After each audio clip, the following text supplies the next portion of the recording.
Hello friends, स्वागत है आपका आपके अपने लीगल चैनल सोच पर प्रहार में। दोस्तों, आज की इस वीडियो में मैं आपको कुछ जजमेंट्स बताने वाला हूं। ऐसे जजमेंट जो आपको डेफिनेटली 498 है इत्यादि जो आपके ऊपर मामले होते हैं इनमें राहत देंगे। ये वीडियो दोस्तों बहुत इंपॉर्टेंट रहने वाला है। अभी बहुत सारे लोगों से हम बात करते हैं तो इनिशियली एक कॉमन धमकी होती है जो सब हमें बताते हैं कि सर हमको ये दी जा रही है, स्पेशली अगर आप सरकारी नौकरी में हैं। आपको ये धमकी दी जाती है कि तेरी नौकरी हम छुड़वा देंगे, तो कैसे नौकरी करता है हम देखते हैं, या तेरी नौकरी हम खा जाएंगे। ये ऐसी धमकियां हैं जो मोस्ट कॉमनली हमको सुनाई देती हैं जब व्यक्ति गवर्नमेंट जॉब में होता है या किसी अच्छी प्राइवेट कंपनी में होता है।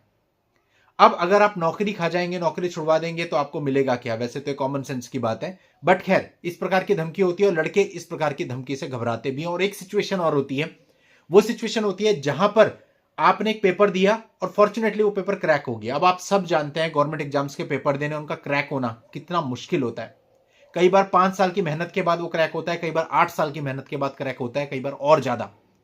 क्रैक हो गया, ज्वाइनिंग होने वाली थी और उससे पहले एफआईआर हो गई, और जब आपका सत्यापन हुआ, सत्यापन में पता चला आपके ऊपर आपराधिक मामला चल रहा है और आपकी ज्वाइनिंग निरस्त हो गई। इससे बुरा दोस्तों कुछ भी नहीं हो सकता है। एक ये सिचुएशन भी होती है और इसके अलावा भी तमाम प्रकार की धमकियां आपको दी जाती हैं। तो दोस्तों, आज के इस वीडियो में आपको कुछ ऐसे जजमेंट बताऊंगा कि इन सारी धमकियों से आपको डरने की भी जरूरत नहीं है, और ये सिर्फ कहने की मोटिवेशन की बात नहीं है। लीगली कई सारे जजमेंट्स के एग्जांपल्स देते हुए आपको इस चीज को मैं क्लियर करूंगा एक रीसेंट जजमेंट के साथ। तो दोस्तों, वीडियो में आखिर तक बने रहिएगा। अभी तक भी चैनल को सब्सक्राइब नहीं किया है तो फटाफट चैनल को सब्सक्राइब करके नोटिफिकेशन बेल पर जरूर क्लिक कर दें, ताकि इस चैनल पर आने वाली सभी प्रकार की जानकारियां आपको निरंतर मिलती रहे। दोस्तों, कई बार तो आप हस्बैंड होते हैं, कई बार आप हस्बैंड नहीं होते, कई बार आप देवर होते हैं, हस्बैंड के भाई होते हैं, कई बार हस्बैंड के और दूर के रिश्तेदार होते हैं, और अननेसेसरी आपको इन सारी प्रक्रियाओं को झेलना पड़ता है। कई बार आपका कोई मतलब ही नहीं होता। अभी रिसेंटली मेरे पास एक मामला आया था जहां पर वो बाहर रहते हैं, दूसरी कंट्री में रहते हैं, उनका आने जाने को प्रतिबंधित कर दिया गया। अननेसेसरी, कोई लेना देना ही नहीं है भाई, वो अपनी फैमिली के साथ रहते हैं, उनका क्या लेना है। लेकिन दोस्तों, हर प्रकार की चीजें हो जाती हैं, हर प्रकार की चीजें सामने आ जाती हैं और दिक्कतों का सामना करना पड़ जाता है। और कई बार तो दिक्कतें होती नहीं, हम डर के वो दिक्कतें क्रिएट कर लेते हैं। अब दोस्तों, 498 का मामला आपके ऊपर चल रहा है तो माना जाता है आप अपराधी हो। तो दोस्तों, यहां पर कोर्ट ने कहा कि केवल शादी के टूट जाने मात्र से आप ये नहीं कह सकते कि उसका दोषी केवल पति ही है, केवल इसलिए क्योंकि पत्नी ने एक आपराधिक मामला उसके ऊपर दर्ज करा दिया है। तो दोस्तों, इससे सीधा सा पता चलता है कि अगर 498 आपके ऊपर है तो इसको उतना ज्यादा बड़े लेवल पे नहीं देखा जाना चाहिए कि आपको सुविधाओं से वंचित कर दिया जाए, आपको नौकरी से वंचित कर दिया जाए, आपकी नई ज्वाइनिंग में दिक्कत आ जाए। तो दोस्तों, मेन मुद्दे को शुरू करने से पहले मैं आपसे मात्र 2 मिनट चाहूंगा अपने लिए। ऐसा बहुत कम वीडियोज में होता है, बट इस वीडियो में है on request of my angel, and we all can do anything for our angels. तो दोस्तों, अब आपसे आपके कीमती 2 मिनट में सिर्फ लेना चाहूंगा।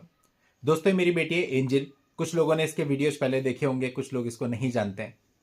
दोस्तों, इसके 2 चैनल हैं, एक है एंजल वर्ल्ड लाइट और एक है क्रेजी स्मार्ट ट्रिप्स, जो कि दोस्तों इसने स्टार्ट किए हैं और ये उस पर बहुत मेहनत करती है। मीन्स आप लगा लीजिए कि एक ट्रिप्स का वीडियो एडिट करके उसको डालना, उस पर बैकग्राउंड म्यूजिक डालना, सब में एक पूरा दिन चला जाता है। लेकिन कोई भी क्रिएटर हो, अगर वो इतनी मेहनत करे पूरे दिन और फिर एक वीडियो पोस्ट करे और उस पर 50 व्यू भी ना आए तो बहुत मुश्किल लगता है। मतलब कहीं ना कहीं आदमी डिसअपॉइंट होकर के चैनल ही छोड़ देता है, मैक्सिमम टाइम ये होता है। तो दोस्तों, इसने मुझे बोला कि पापा आप मेरी कोई हेल्प करो, और एज ए पेरेंट्स हम सबका ही कर्तव्य बनता है कि हम अपने बच्चों की हेल्प करें। तो अभी ये जो एक अच्छा काम कर रही है, अच्छा काम कहेंगे क्योंकि खुद से कुछ करना और उससे अर्निंग करनी, इससे अच्छा काम क्या हो सकता है आज के समय पे। अदरवाइज आप देख ही रहे हो क्या चल रहा है, पैसा किस तरह से लोग कमा रहे हैं। तो ये बच्ची बहुत मेहनत करती है, लेकिन अभी तक जरा सी भी ग्रोथ नहीं मिली, और कहीं ना कहीं ऐसा लगता है कि ऐसा ना हो कि कल को डिसअपॉइंट हो कि वो उस चीज को छोड़ ही दे। तो आप सबसे रिक्वेस्ट है दोस्तों कि जिस तरह से आपने मेरे चैनल सोच पर प्रहार और कानूनी सोच दोनों को इतना प्यार दिया है, आज भी आप लोग बहुत ट्रस्ट करते हैं, बेटी के चैनल को भी आप लोग सपोर्ट करें। 2 छोटे छोटे चैनल हैं। अभी इसका तो कहना था कि पापा थोड़ा सा सपोर्ट करो ताकि 1000 सब्सक्राइबर तो हों, बट मुझे पता है कि बहुत मुश्किल होता है 1000 सब्सक्राइबर होना। तो ठीक है, 1000 ना हो, लेकिन कुछ जितना हो सके जो भी मैं इसके लिए कर सकता हूं, तो मैं आप लोगों से रिक्वेस्ट कर रहा हूं कि आप इसके दोनों चैनल को सब्सक्राइब करें, ताकि ये थोड़ा आगे बढ़ सके और कुछ अच्छा कर सके लाइफ में। बाकी आगे का एम उसका भी तय है, उसको भी एडवोकेट ही बनना है या फिर जुडिशियल सर्विसेज में ही जाना है, जिसके लिए प्रिपरेशन अभी से स्टार्ट हो गई। अभी केवल 9th क्लास में है, अभी से लॉ की बुक्स पढ़नी चालू कर दी है। तो दोस्तों, वो तो बात की बात है, बट अभी बच्ची है तो एज ए हॉबी है, जो कुछ भी कर रही है उसमें मैं इसको सपोर्ट कर रहा हूँ। कई बार थोड़ी कमेंट्री करके भी मैं इसकी हेल्प कर देता हूँ। दोस्तों, आप स्क्रीन पे इसके दोनों चैनल के नाम और लोगो देख रहे होंगे। यही लोगो आपको इस वीडियो के एंड में एंड स्क्रीन पे भी मिल जाएंगे, वहां पे भी आप क्लिक करके चैनल को सब्सक्राइब कर सकते हैं। इस वीडियो के डिस्क्रिप्शन में भी मैं लिंक दे दूंगा, वहां से भी कर सकते हैं और यूट्यूब पे सर्च भी कर सकते हैं क्रेजी स्मार्ट ट्रिप्स। और दूसरा चैनल है एंजल वर्ल्ड लाइट। तो एंजल वर्ल्ड लाइट पर ये कुछ मोटिवेशनल वीडियो, बच्चों के लिए स्टोरीज, वो सब पोस्ट करती हैं। और क्रेजी स्मार्ट ट्रिप्स पे अलग अलग लोकेशन पे जाकर के लोकेशन के ट्रिप्स के वीडियोज पोस्ट करती हैं। तो अगर आपको इनके वीडियो अच्छे लगते हैं तो आप वीडियो भी जरूर देखें, चैनल को सब्सक्राइब भी कर दें और अपने जानने वालों को आगे शेयर भी कर दें, ताकि आगे बढ़ करके अपनी लाइफ में कुछ कर सकें। तो दोस्तों, जैसे आपने पापा के चैनल को सपोर्ट किया है, उस तरीके से मेरे चैनल को भी सपोर्ट कीजिएगा। Thank you. अब दोस्तों वापस मुद्दे पे आ जाते हैं, जो हमारा आज का टॉपिक था। दोस्तों यहां पर 2013 में एक व्यक्ति ने भर्ती प्रक्रिया में भाग लिया गवर्नमेंट जॉब के लिए, और उसका चयन नहीं हुआ। और आप सोचिए 2013 में भाग लिया था, 2022 में जो उसमें अंतिम चयन सूची आई उसमें उसका नाम आ गया। अब सोचिए 2013 का पेपर दिया, 2022 में उसकी ज्वाइनिंग आती है। लेकिन दोस्तों जब वेरिफिकेशन हुई, सत्यापन हुआ, तो पता चला कि उसके ऊपर 498A, 406, 323 और 494 का एक मामला पेंडिंग है और वो उसमें आरोपी है। 2019 में राज्य सरकार के परिपत्र का हवाला देते हुए प्रतिवादियों ने उसकी जो नियुक्ति थी उसको रद्द कर दिया। अब याचिकाकर्ता ने यानी उस व्यक्ति ने इस फैसले को चुनौती दी और एक पूर्व फैसले का हवाला लिया, जिसमें हाईकोर्ट ने अधिकारियों को अवतार सिंह बनाम भारत संघ में ऑनरेबल सुप्रीम कोर्ट के दिशा निर्देशों का पालन करते हुए उनके मामले पर पुनर्विचार करने का निर्देश दिया था। अब दोस्तों यहाँ पे कोर्ट ने इस मामले को देखना था, तो कोर्ट ने यहां पर एक टिप्पणी करी कि केवल विवाह के टूटने को इस तरह से नहीं देखा जा सकता कि उसका दोषी केवल पति ही है, सिर्फ इसलिए कि उसकी पत्नी ने आपराधिक आरोप लगाने का विकल्प चुना है, और जो अभी साबित होने बाकी है। इसके अतिरिक्त यहां पर ऑनरेबल कोर्ट ने मुकेश कुमार बनाम राजस्थान राज्य का भी हवाला लिया, जिसमें कहा गया था कि लंबित आपराधिक मामले नियुक्तियों से इनकार करने का आधार नहीं हो सकते जब तक कि आरोप नैतिक पतन से संबंधित ना हो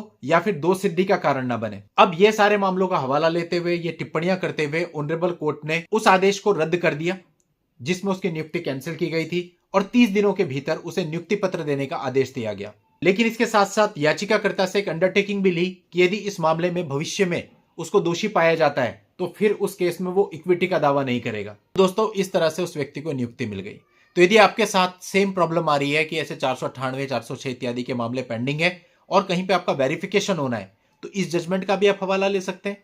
इसके अतिरिक्त इस जजमेंट के अंदर मैंने 2 जजमेंट और बताए, एक ऑनरेबल सुप्रीम कोर्ट और एक राजस्थान हाईकोर्ट का। उन दोनों जजमेंट का भी आप हवाला ले सकते हैं। और ये जो अभी लेटेस्ट जजमेंट है, इस जजमेंट की पीडीएफ कॉपी आपको इस वीडियो के नीचे डिस्क्रिप्शन में मिल जाएगी, वहां जाके आप इस जजमेंट को डाउनलोड भी कर सकते हैं और आपके मामले में ऐसी परिस्थितियां होने पर इसको यूज भी करके इसका लाभ उठा सकते हैं।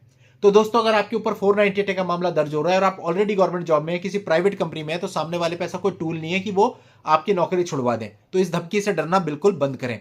सेकंड, अगर आपकी नियुक्ति होने वाली है और उससे पहले एफआईआर हो जाती है और आपका वेरिफिकेशन होना पेंडिंग है, तो भी आपको घबराने की जरूरत नहीं है। ऐसे तमाम जजमेंट है जो ये कहते हैं कि केवल इस प्रकार का मामला दर्ज हो जाने की वजह से आपको नौकरी से वंचित नहीं किया जा सकता, नियुक्ति से वंचित नहीं किया जा सकता। दोस्तों केवल अवेयरनेस की जरूरत है, सब कुछ है।